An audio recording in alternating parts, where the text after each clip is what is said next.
There's that old adage, if you figure out a way to solve a problem, they'll come knocking at your door. In iQ4, you have created a solution to well, actually you called it, was it last week? You said it's almost a crisis? Yes. Expound on that. It's great to be on the show, Brian, by the way. Yeah. It's rare they get me out of my cage, so Right. I can have a chance to speak to the audience. Yeah.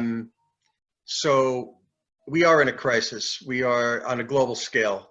The issue of the skills gap, unemployability, underemployability, students not knowing what they want to do for a living, half of them getting jobs that don't require a diploma, $1.5 trillion in student debt loans just in the US, 7 million jobs in the US unfilled, 6 million people unemployed. I can go on. And then, of course, cybersecurity, 500,000 people are needed today with an estimated 3 million in the next few years because everything connected is vulnerable. And that means that if it's vulnerable, the bad guys are going to figure out a way what to do with it. And then the new emerging tech like artificial intelligence, et cetera, they're not going to replace everybody's job. They're just going to create new jobs. And they will sunset old jobs or old technologies or old approaches that can be automated. So the crisis is that the reality is that we have a lot of people unemployed. We are narrowcasted in where we look for talent as an enterprise. We're only looking for the best and brightest and think we're going to find them in the best quote schools. Who are the best schools?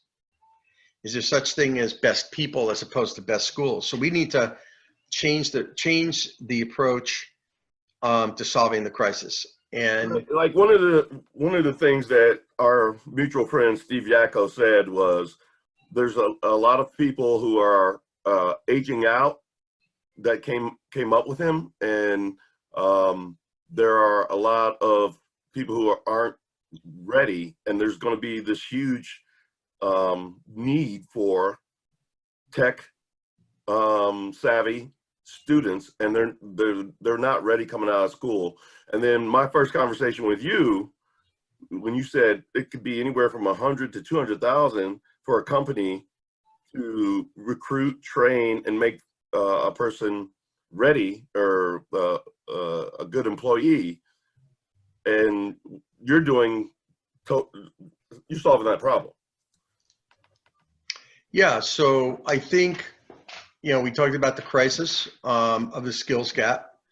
And I think the student or the learner, let's just call ourselves all learners, right? Because we're students, whether we're currently in school professionally, meaning we're going through the typical, educational process through college, or we're professionals that are looking to upskill, reskill, new skill. Right. Just talk about the student for now. It can be K through 12. It can be right out of like a JUCO. It could be a college. Talk about the advantage to them of utilizing iQ4. Okay, so in terms of what you just mentioned about Steve and folks that are skilling out of the market, I'm not. There's a number of schools of thought on that, but in terms of the new workforce to replace them, I believe that the new workforce, we need to go beyond two things. We need to go beyond the conventional thinking of how we educate students. We need to blend academic learning and applied learning. So students that learn in school today need to be able to apply what they learn to something in the real world, to an environment where mentors, people that understand that particular area and know their stuff, can help students, solve problems and learn new opportunities, become aware, get the experience they need, which is absolutely critical for students coming out of school. It's also critical for students on a pathway through school because they don't know what they want. And they don't know what they want because for the most part, they can't translate what the market opportunities are to their skills. And they don't have the awareness that's so broad in the marketplace technology, standards, content solve these problems, right? And so I think really there's two things. One, we need to introduce, this is probably the most important thing on this particular podcast. We need to be able to introduce the ability to utilize tooling, standards, and content to blend applied learning and academic learning. If we don't do that, we will lose. We will lose across the board. Our enterprises, our students, the future, because enterprise is moving at warp speed and education just can't keep up with the knowledge to be able to train for that. The other piece, I think that is very critical. Who is the student of the future, right? It used to be where, I'm going to be a doctor, so I need a medical degree, which means I need to be able to be conversant and understand that line of medicine that I want to pursue. Well, that's not the only thing anymore, right? Right. With the advent of technology, soft skills, or what we call power skills, is absolutely as critical as any discipline, so to speak, that you want to pursue. So that would be things like, how do you communicate verbally?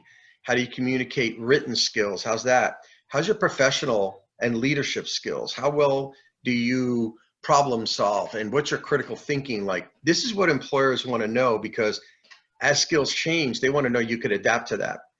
The other two components that I believe are critical is cybersecurity and data and technology. I guess that was three. Right.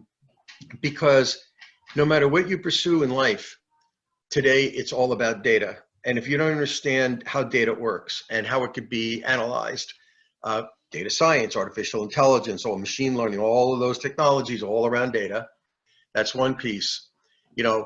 Think about it. Amazon, when they suggest a book to you that other people have read, or something you've purchased on eBay and other people have purchased other things that are similar to this, where is that coming from? It's data. Okay. When you hear that your social security number has been breached or your bank account numbers have been breached, that's cybersecurity. And when you talk about things that are connected, that's all about technology. So I believe that the person of the future, the student learner of the future, must have a combination of knowledge. They don't have to be experts, but they need to understand, what is cybersecurity? How does technology impact me? What can I do with data? Whether it's what can I do with it or how do I protect it, right? And soft skills, how do I progress my career, my pathway of learning? And then what do I really want to do in my life, right?